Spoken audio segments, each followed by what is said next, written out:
વડોદરાના સુભાનપુરા વિસ્તારમાં working woman hostel બનાવવાની ચર્ચાએ સ્થાનિક રહીશો અને મોર્નિંગ વોકર્સમાં ભારે અસંતોષ ફેલાયો છે. બગીચાની બાજુમાં જ હોસ્ટેલ બાંધવા માટેની હિલચાલ સામે આજે મોર્નિંગ વોકર્સ તથા રહીશો દ્વારા સૂત્રોચ્ચાર સાથે વિરોધ પ્રદર્શન કરવામાં આવ્યું હતું. સ્થાનિકોના જણાવ્યા મુજબ સુભાનપુરા ગાર્ડન આ વિસ્તાર સાથે અન્ય વિસ્તારોના લોકો માટે પણ આશીર્વાદ સમાન છે. સવારે મોટી સંખ્યામાં લોકો અહીં વોકિંગ માટે આવે છે. આસપાસ સરકારી કચેરીઓ તથા હોસ્પિટલ હોવાથી આ માર્ગ પર વાહન વ્યવહાર ભારે રહે છે. ઘણી વખત ટ્રાફિક જામ સર્જાતા એમ્બ્યુલન્સને પણ પસાર થવામાં મુશ્કેલી પડે છે. ત્યારે વર્કિંગ વુમન હોસ્ટેલ અન્ય મુખ્ય માર્ગો પર બને જેથી તેઓને પણ કનેક્ટિવિટીનો પ્રશ્ન ન થાય અને આ વિસ્તારમાં વધુ ભારણનો પ્રશ્ન ન રહે. સ્થાનિકો તથા મોર્નિંગ વોકર્સે જણાવ્યું હતું કે ગાર્ડનની બાજુમાં આવેલા ખાલી પ્લોટમાં અગાઉથી કચરો ઠાલવાતો આવ્યો છે. આ જગ્યા ગાર્ડનને વિસ્તૃત કરવા માટે યોગ્ય છે તેવી રજૂઆતો પણ અગાઉ પાલિકા સુધી પહોંચાડવામાં આવી હતી, પરંતુ એસએસસી બોર્ડની જમીન કહીને રજૂઆતો નકારી દેવામાં આવી હતી. હવે એ જ જમીન પર વુમન હોસ્ટેલ બનાવવા માટેની હિલચાલ શરૂ થતાં સ્થાનિકોમાં રોષ ફાટી નીકળ્યો છે. લોકોનું કહેવું છે કે પર્યાવરણની હાલની સ્થિતિને જોતા શહેરમાં લીલોતરીનું જતન અને વિસ્તરણ જરૂરી છે. બદામડી બાગના અડધા ભાગને સિમેન્ટ કોન્ક્રીટના જંગલમાં પાલિકા દ્વારા ફેરવી દેવામાં આવ્યા છે. હાલમાં એર ક્વોલિટી ઇન્ડેક્સના પ્રશ્નો સામે આવી રહ્યા છે, ત્યારે વધુ બાગ બગીચા બને તે જરૂરી છે અને મહત્વનું છે.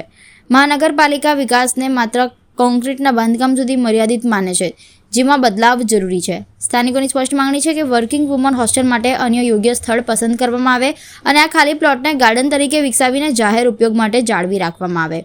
તેમણે સીએમથી લઈને મહાનગરપાલિકા સુધી તમામ સ્તરે ગાર્ડનને એક્સટેન્ડ કરવાની માંગ પણ પુનરાવર્તન કરી છે. મોર્નિંગ વોકર્સ તથા રહીશો દ્વારા આજે મીડિયા સમક્ષ આ મુદ્દો ઉઠાવવામાં આવ્યો હતો અને તેઓએ જણાવ્યું હતું કે જો આવશ્યક હોય તો આવનારા સમયમાં આંદોલનને વધુ તીવ્ર બનાવવામાં આવશે. એટલું જ છે કે જે ગાર્ડનમાં સુવિધાઓ વધારો.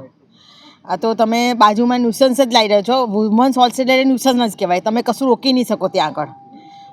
વુમન્સ હા ના એ ન્યુસન્સ જ આવશે, એક જાતનું ન્યુસન્સ જ આવશે. આજકાલના બાળકો બહુ જ એ થઈ ગયા છે. એ તમે એ લોકોને શું કરવાના? ગાર્ડનમાં આવીને બેસશે, શું કરશે? તો અહીંયા ઉંમરલાયક જે લોકો આવી રહ્યા છે એ લોકો ઘરે જતા રહેશે. પછી એ લોકો એમને કહેશે કે તમે મારા બાપ છો, આ સવાલ કરશે. જો બાળકો પોતાના જ બાળકો ગાંઠતા નથી તો તમે બીજાના બાળકોને કંઈ કહી શકવાના નથી. એટલે એક જાતનું ન્યુસન્સ આવી રહ્યું છે. ગાર્ડન મોટો કરો એ વધારે સારી વસ્તુ છે, પણ ના કરો તો કંઈ નહીં, પણ આવું તો ના જ લાવો. હા, હોસ્ટેલનો તો વિરોધ કરવો જ જોઈએ. વુમન્સ તો હોવી જ ના જોઈએ, કે બોಯ್સ પણ ના હોવું જોઈએ. તમે ગાર્ડન મોટો કરો, કંઈક એવી એક્ટિવિટી કરો કે અહીંયા જે બુઝુર્ગ લોકો આવે છે જેને કંઈક કરી શકે. જેમને ઘરે કંટાળો આવતો હોય એ લોકો કરે છે. અહીંયા જગ્યા ઓછી પડે છે, સાંજે બહુ જ પ્રોબ્લેમ થાય છે અને બાજુમાં પણ ગંદકી છે. એનો સુધારો કરો તમે. આ ગાર્ડન જ્યારે બન્યું ત્યારે લગભગ મોટામાં મોટું ગાર્ડન હતું. અત્યારની હાલતમાં જોવા જઈએ તો સૌથી વધારે ફૂટફોલ અહીંયા છે. 10,000 થી 12,000 પબ્લિક રોજ આવતી હશે. અહીંયા આજુબાજુના વિસ્તારમાં બીજું ગવર્મેન્ટ ઓફિસીસ લાઈક જીએસટી ભવન, public health centre, ward office, આ બધાનો ફૂટફોલ પણ ઓલરેડી છે. આ રોડ એટલો સાંકડો છે કે ટ્રાફિક આખો વખત ફસાયેલું હોય છે. અમે ઘણી વખત એમ્બ્યુલન્સના પણ પ્રોબ્લેમ્સ અહીંયા આગળ ફેસ કર્યા છે કે એમ્બ્યુલન્સને પણ રસ્તો મળતો નથી હોતો. અમે વર્ષોથી અહીંયા માંગી રહ્યા છે કે બાજુમાં એક ગ્રાઉન્ડ છે જે ઉકરડો થઈ રહ્યો છે કે ત્યાં આગળ તમે ગાર્ડન મોટું કરો. પણ ગાર્ડન એટલે અત્યાર સુધી એસએસસી બોર્ડવાળાનું ગ્રાઉન્ડ છે એવું કહેવામાં આવતું હતું અને ઓલ ઓફ અ સડન અત્યારે એમ ખબર પડે છે કે વુમન્સ હોસ્ટેલ બનશે. હવે વુમન્સ હોસ્ટેલ ઓલરેડી આપણી પાસે બરોડામાં છે જે ઉપયોગ નથી થઈ રહ્યા સપોઝ, અને જો બનાવવી જ હોય તો બીજા વૈકલ્પિક ગ્રાઉન્ડ્સ બધા છે આપણી પાસે અહીંયા આજુબાજુમાં, જે મેઇન રોડ છે જ્યાં વુમન્સ હોસ્ટેલને ડાયરેક્ટલી બસ ને એ બધી સુવિધા ડાયરેક્ટલી મળે.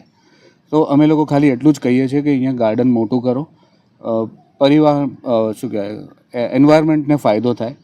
અત્યારે આપણે જોઈએ તો દિલ્હીનું AQI હાઈએસ્ટ છે, એના પછી સેકન્ડ હાઈએસ્ટ બરોડાનું 300 જાણવામાં આવેલું. તો ગાર્ડન મોટા કરો અને આજુબાજુના ઉકરડાઓ, જે સામે તમે ડમ્પિંગ યાર્ડ પણ તમે જોઈ શકો છો. VMCએ કચરો મૂકવા માટે ગ્રાઉન્ડ મૂકી રાખ્યા છે, તો એ બધાનો ઉપયોગ પણ થઈ શકે.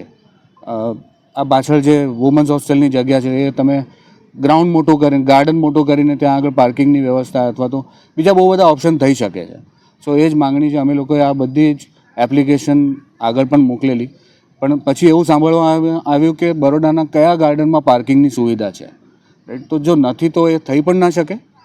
તો એ બધા ઓપ્શન અને વિચારવામાં આવે ને અમારી માંગણી સ્વીકારવામાં આવે, એ જ રિક્વેસ્ટ છે. રાકેશ સરવૈયા.